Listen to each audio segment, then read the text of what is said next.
Master Oakway, I don't know what to do. With big trouble, man. I don't know what to do, Mr. Oakway. Mr. Oakway. Your mind is like this water, my friend.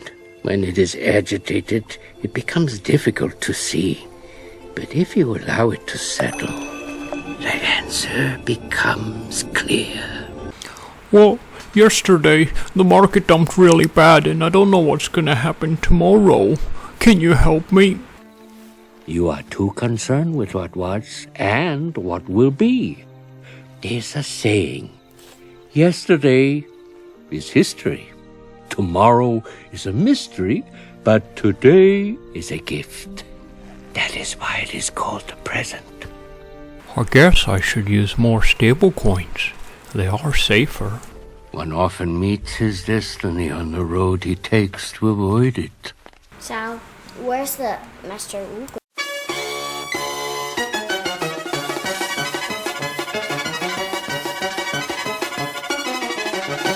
Hello and welcome to Caesar Snack Sandwich. Today we're on Ethereum taking a look at Liquity. Liquity is an ETH-backed stablecoin minter, producer, whatever you want to call it. They've got $2 billion worth of total value locked. Now this fluctuates based on the ETH because that's what they're using, so as ETH goes up and down, this goes up and down as well. However, I'm going to take a deep dive into this and look at most of the system. There's a few things I'm going to leave out because I just don't have time. Let's get to it. I'm going to go to a flowchart because this is a doozy. So let's take a look over there. Okay, so here we are on the flowchart. Today we're going to use this girl here, Kara, as our investor. She's got some ETH and she wants some stable coins. So she sticks the ETH into Liquity and gets back this LUSD token. Now, one of the great things about Liquity is it has a collateral ratio of 110%. So you can borrow up to max 90% of what you put in. So if you put in $110 worth of ETH, you could borrow $100 worth of LUSD. Now LUSD is a stablecoin pegged to the US dollar. So you could, but you'd be right on the border of getting liquidated. So I wouldn't suggest that. Maybe you should do, 75 or 60 or 80. That's your choice, but probably not the maximum. Okay, so let's go on to the next part. So with all stable coins and minters and protocols and stuff like that, most of the projects have some sort of fee structure where you have to pay for something. Otherwise, how does it work usually? Okay, so in this case here, there is a flat fee whenever you mint a LUSD stablecoin. However, there is no interest like a lot of other stablecoin producers where your debt slowly is increasing. But here, your debt does not increase over time. As soon as you mint, you get you'll have to pay a small fee, and that will just be added to your debt right at the point of minting or borrowing. But this flat rate here, this flat fee, changes based on some other things that I will talk about later. But basically it's going to be about 0.5% or 5 up to 5%.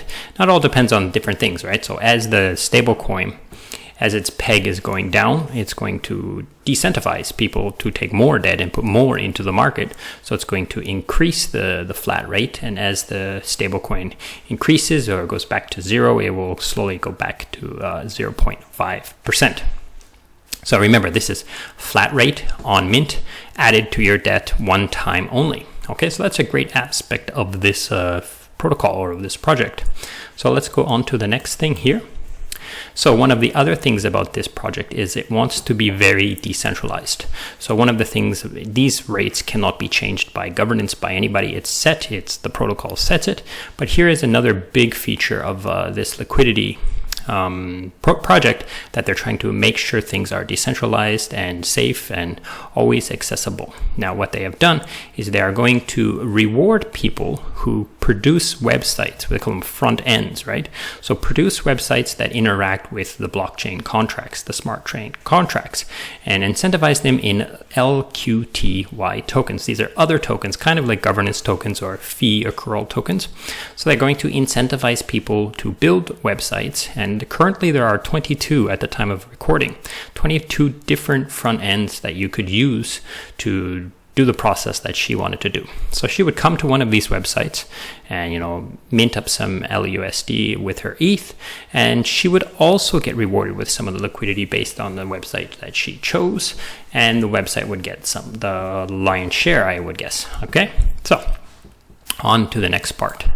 So what can she do with this USD or this LUSD other than, take it out to the market, sell it or trade it or do whatever she wants to do out in DeFi? She can do something with it here, and that is she can stick it inside one of these stability pools.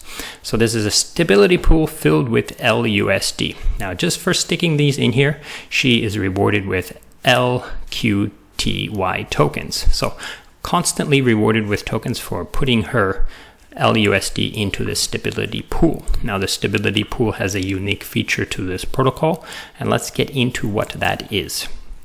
So sometimes the price of ETH will drop and the debt will be, the debt will stay constant, right? Unless she comes and borrows more versus her debt, right? But let's say the debt stays constant and the price of ETH drops down and her collateral ratio goes below the 110. So some person can watch this situation and initiate a liquidation. So he doesn't need to bring any funds. He just needs to initiate, pay the gas, right? And what it's going to do then, it's going to take some of this LUSD out of this stability pool, pay off her debt, and then take the share of her, the corresponding share of her ETH and stick it into this Ethereum liquidity stability pool. Okay, and because he initiates this liquidation, he will get 200 LUSD. Now this number might change, it might not be always the same. This is what I read inside the document, and he will get 0.5% of the ETH that was taken from her.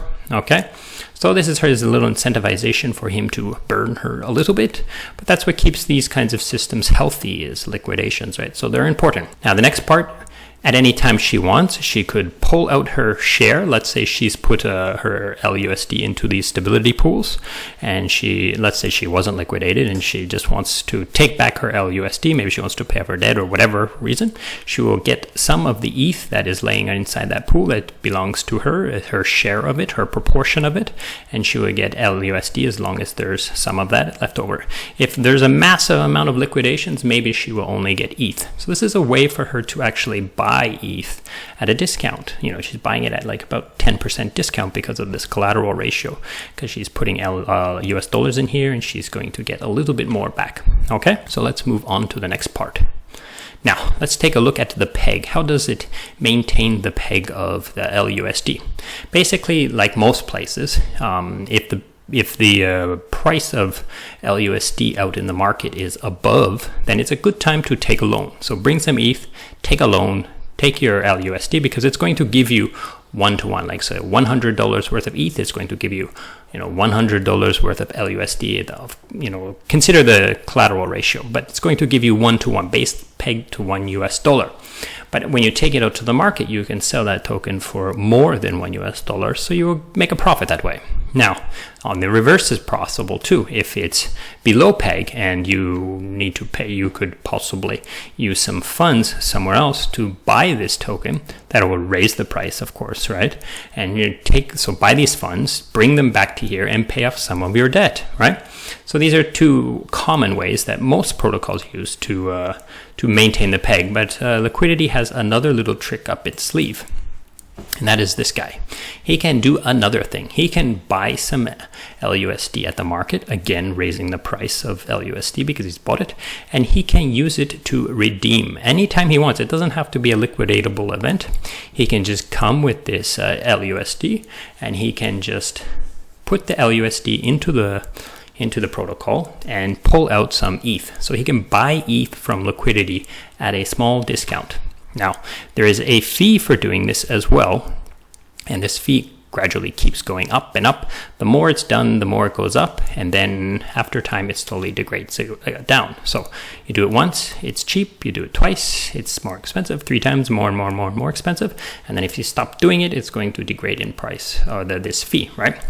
So he can buy this LUSD at a lower price and get a discount on ETH by buying it from here, because this protocol is always going to consider the LUSD as $1, regardless of how much he paid for it outside, okay? So where does this ETH come from, right? Basically, it's going to look at the positions, the different debt positions on Liquity, and it's going to find the one that's closest to the collateral ratio of 110. So the most risky one, and then it's going to basically just buy that ETH from there. It's going to reduce that person's debt, whoever that is, and it's going to take away his ETH and give it to this fireman here who's doing the redemption event, okay? And then that person, he's losing a little bit of ETH in there, but at least he's not getting liquidated or anything. At least he's not, in risk of being liquidated anymore because the person's bought off all his debt. So let's go on to the next part. Now we have a fee pool. Now there's this fee and this fee. All these fees go into this fee pool and sit in there. Now, who gets the fees? The owners of this LQT token. So not just holders, they have to stake it, right? They stake it into the protocol and then they can claim these fees. So that's a benefit there. Now there is one more thing that I'm not going to talk about, and that is called the recovery mode. I'd suggest you to go into the docs and read about the recovery mode, or more carefully and more deeper, because this is basically what happens if this fails. Like, for example, there is no LUSD, or almost every single, ETH position is dropped so much that people are so much in the danger. There's so many liquidatable events, or it's gone down so far that, it doesn't make sense to perform liquidations. Then we go into recovery mode. So you can read about recovery mode in your time. But I think that pretty much covers it. There's, the Discord's really good. Go to the Discord, ask them questions there. They're pretty helpful. They answered a lot of my questions today, and I hope this has been helpful. Thanks for watching, and goodbye.